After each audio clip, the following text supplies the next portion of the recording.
శుభోదయం.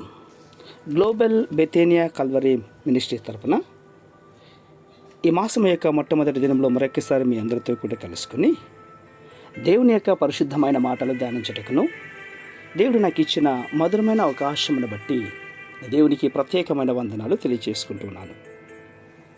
ఈరోజు కూడా పరిశుద్ధమైన వేద గ్రంథంలో నుండి మరొక చక్కటి మాటను చదువుతున్నాను. దయచేసి గమనించండి. లూకా సువార్త 19వ అధ్యాయము 42వ వచనాన్ని నేను చదువుతున్నాను. దయచేసి గమనించమని ప్రభు పేరిట మనవి చేస్తుంటున్నాను. లూకా సువార్త 19వ అధ్యాయము 42వ వచనము.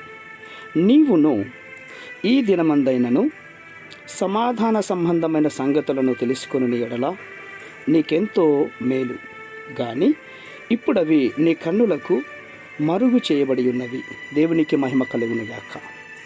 అవును ప్రియులారా, యేసుక్రీస్తు వారి యొక్క ఎన్నో హెచ్చరికలను మనం ఇంతకాలం కూడా వింటూ ఉంటున్నాం.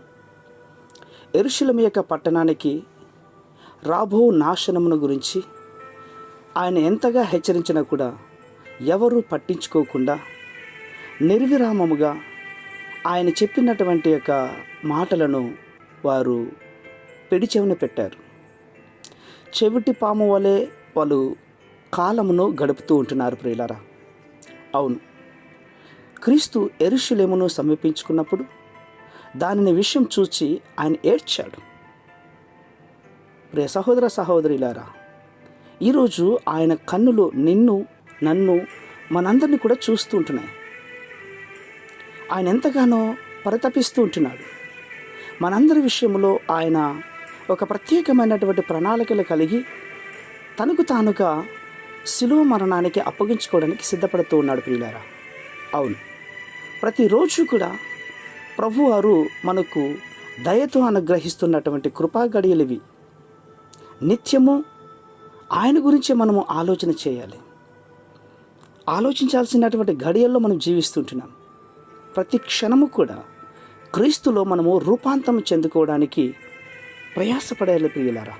అవును, ఈ దినమైన నీవు మనస్సును దేవునికి అప్పగించుకోవాలి. ఒక మాట చెప్పనా, మారు మనస్సు పొందుకోండి ఆయన మనకు హెచ్చరిస్తూ ఉంటున్నాడు. అవును, గొడ్డలి చెట్టు వేరున ఉంచబడింది. మారు మనస్సు పొందుకోకుండా పోతే గనక చాలా కష్టమైనటువంటి పరిస్థితిలో ఉంటున్నాం ప్రియులారా. అభ్యంతరం కలిగించే వాటిని ఆయన లాగి పారేస్తూ ఉంటున్నాడు. నీవు మంచి చెట్టుగా కనబడుతూ ఉంటున్నావా, లేక పనికి మాలినటువంటి చెట్టుగా కనబడుతూ ఉంటున్నావా? యేసు ప్రభు వారు నీకు చేసినటువంటి ఉపకారములను మరొక అన్యునికి చేసి ఉన్నట్లయితే గనక అతడు ఎప్పుడో ప్రభు యొక్క సేవలో ముందుగా ఉండి అతడు ఇచ్చినటువంటి ధన్యకరమైన జీవితాన్ని అతను జీవించేవాడు. అవును, నాలో ఫలింపని ప్రతి తీగను ఆయన తీసి పారివేయును అని సెలవిస్తుంటున్నాడు. ప్రియులారా, నీ జీవితము ఫలభరితమైనట్లయితే గనక, క్రీస్తుకు ఇష్టమైనటువంటి ఫలమును ఫలిస్తే గనక ఖచ్చితంగా దీవించబడతావు, ఆశీర్వదింపబడతావు. ఈ నూతన మాసంలో నీ కోరికలు, నీ ఆశలు అన్నిటిని కూడా ప్రభు సన్నిధిలో ఉంచి ప్రార్థించినట్లయితే కనుక ఖచ్చితంగా సమాధానకర సంబంధమైన సంగతులే నీ జీవితానికి మేలు కలుగునట్లుగా దేవుడు సహాయం చేయనుగాక.